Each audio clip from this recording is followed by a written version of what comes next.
ሰዎች ምናምን ሊኖሩ ይችላሉ። በቅርብ ትንሽ አንቺን እንኳን የሚያረጋጋ ሰው ሊኖር ይችላል። በማርያም እንዴት አመሻችሁ ታክቲከኞቹ አስማተኞቹ።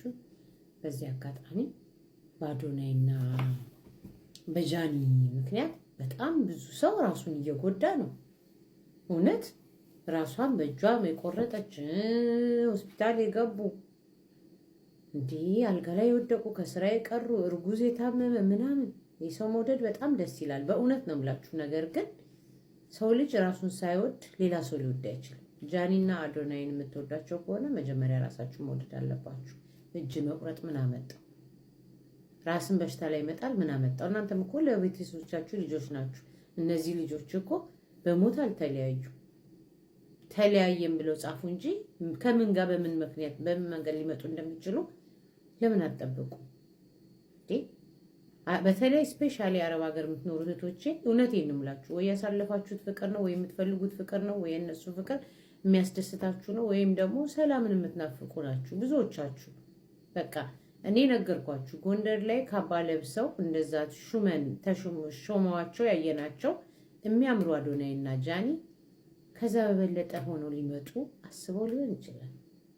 ለምንድን ነው ራሳችሁ የምትጎዱት? እናንተም እኮ ለወላጆቻችሁ ልጆች ናችሁ። አረብ ሀገር ሆናችሁ እንዴ ጤና ካላችሁ ትሰራላችሁ። ጤና ከሌላችሁ ግን አይደለም አሰሪዎቻችሁ ቤተሰቦቻችሁ አይፈልጓችሁም። የእናንተስ ህይወት መቀጠል የለበትም ብላችሁ ታስባላችሁ እንዴ? ለምንድነው የምታለቅሱት? ለምንድነው ራሳችሁ የምትጎዱት እንዴ?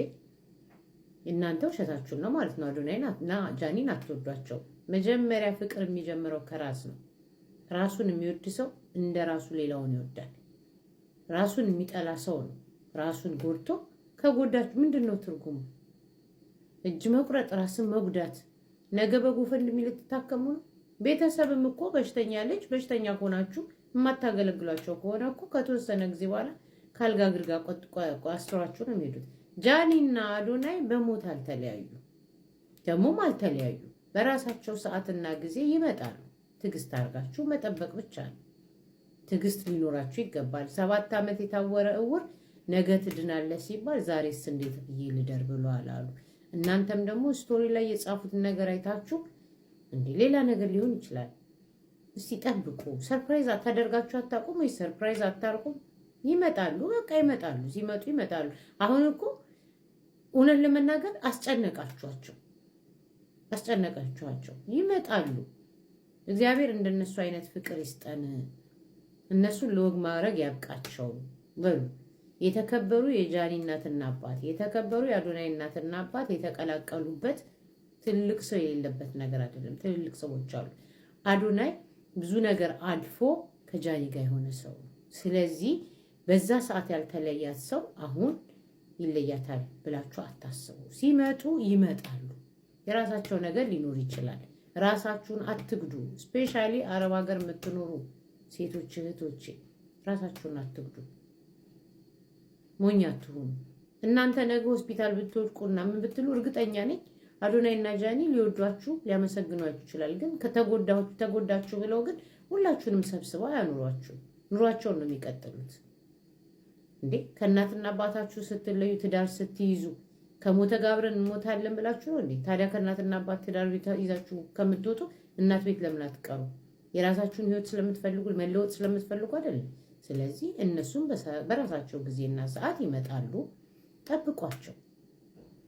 እንዳይለያዩ ጸሎት ማድረግ ነው እንጂ ወይም እግዚአብሔር እያደራን ማለት ነው እንጂ በምንድን ነው ራስ አሁን ብዙ ሰው ነው ራሴን ልቆዳ ነው ራሴን እጇን ቆረጠች፣ ራሷን ልታጠፋ ከፎቅ ላይ ራሷን ወረወረች፣ እርጉዝ ሆና ታመመች፣ ፌንት አደረገች። እንዴ ምን ነካችሁ እንዴ? ሰው ልጅ እኮ ይለያያል። ፊልም አይታችሁ አታውቁም? ለምሳሌ ፊልም አይታችሁ አታውቁም? ፊልም ስታዩ እኮ አክተር አይሞት። ስንቴ ልንገራችሁ? እኔ የነገርኳችሁን ነገር በቃ ነገርኳችሁ። ሲመጡ ይመጣሉ። በቃ ትክክል አይደለም እንትናቸው ላይ የጻፉት ነገር ትክክል አይደለም። ሜቢ ያኛውም አስደንግጧቸው ሊሆን ይችላል።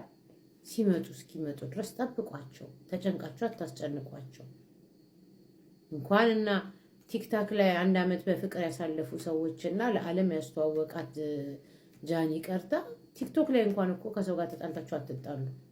ስለዚህ እነሱ ደግሞ ፍቅር አለበት፣ መግባባት አለበት፣ መተዋወቅ አለበት። የተዋወቁ ማለት ሁሉ ነገር ያለበት ነገር ነው። በቀላሉ አይሆንም። ጃኒና አዶናይ ይመጣሉ። በቃ ይመጣሉ። አክተሩ አይሞቱ፣ አክተሮች አይሞቱ። ያስለቅሱናል፣ ያንከራትቱናል፣ ያሽከረክሩናል። የህንድ ፊልም አይታችኋል። ጫካ ላይ ለጫካ ላይ ስማት ወይ ላይ አይደል ነቃት አሯርጦ ወይም ደግሞ በዚህ ጋር ይገላታል፣ በሌላ በኩል ደግሞ ትመጣለች። ስለዚህ እነሱም ደግሞ ያለውን ይሄ ሚዲያ ላይ ያለውን ነገር መቀነስ ፈልገውስ ሊሆን ይችላል። ይቀንስ ሰው አፍ ሲቀንስ ከዛ ሰርፕራይዝ ብለው ይመጡ ይሆናል። እንዴ ሁሉን ነገር እኮ ማውራት የለብንም። ስለዚህ እህቶቼ እውነት ከልባችሁ እነሱን የምትወዷቸው ከሆነ ራሳችሁን አትጉዱ። ስፔሻሊ አረብ ሀገር የምትኖሩ እህቶች ንጹህ ልብ ስላላችሁ ነው። ማለት በቃ እውነተኛም ፍቅር ስለምትፈልጉት ነው። ወይ በልጅነታችሁ ሁላችሁ አረብ ሀገር ሄዳችሁ ያንን ፍቅር ልታገኙ ስላላችሁ አልቻላችሁ፣ በእነሱ ፍቅር እየተደሰታችሁ እየተጽናናችሁ ሊሆን ይችላልና ራሳችሁን አትግዱ፣ ጠንክሩ። ይመጣሉ። ፍቅራቸው ይቀጥላል፣ ፊልሙም ይቀጥላል፣ ሁሉ ነገር ይመጣል። እንትን አትበሉ። በቃ አሁን የሚያይሽ ልጅ አይዞሽ፣ ራስሽን አረጋጊ የምትባየው ልጅ እውነት ራሷን ልትጎዳ ነው፣ ጎድታ ነው መሰለኝና አይዟችሁ። በቃ እኔ ነገርኳችሁ እኮ ይመጣሉ። ሲመጡ ይመጣሉ። እኔ አሁን ለፍላፊ ዘባራቂ ደባላቂ እንዳትሉኝ፣ ይመጣሉ። እመኑ። ራሳችሁን አትጉዱ። እናንተም ለወላጆቻችሁ ልጆች ናችሁ፣ ለልጆቻችሁ ደግሞ እናቶች ናችሁ፣ እንደ ሀገር ደግሞ ኢትዮጵያኖች ናችሁ። እሺ፣ ስለዚህ ይመጣሉ። እርግጠኛ ሆኜ ነው የምነግራችሁ። በሚያስደስት መንገድ ይመጡና ተደሰታል።